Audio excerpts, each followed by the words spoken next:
Hey, it's Loopy, back from the holidays, and I want to show off some fun crochet ornaments I made in 2025.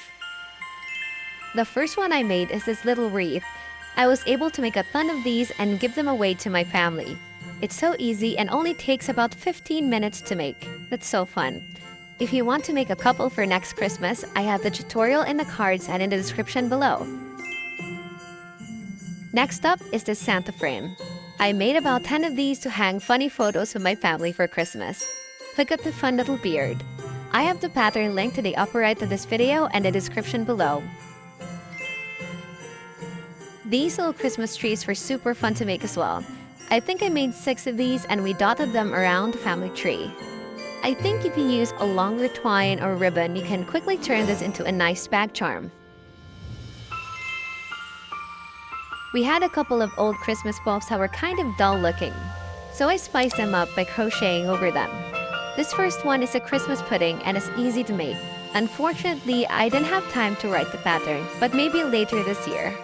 Let me know in the comments below if you want the video. It's honestly so easy to make.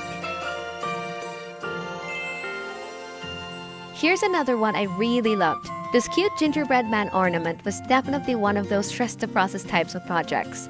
I didn't have many Christmassy colors to use, so I had to improvise with scrap yarn. What do you think? Now, I definitely got lucky with the Santa pattern.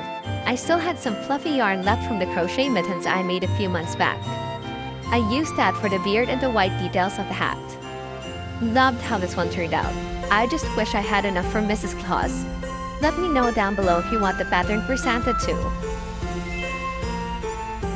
This one was really fun to make. The Grinch definitely has some additional texture that's essential to make him extra Grinchy. I had enough to make a second Grinch, but our tree was already looking a little too green, if that's even possible. Last but not least, we have Rudolph, with his cute shiny nose. This little guy is definitely my favorite out of all the ornaments I made. There was some math involved here because Rudolph was getting a little bit too heavy for the branches, but I managed to figure things out. And these were all the ornaments I made for Christmas. I had fun making new stuff and upcycling old decor. I hope you enjoyed this video. See you next week for a new pattern.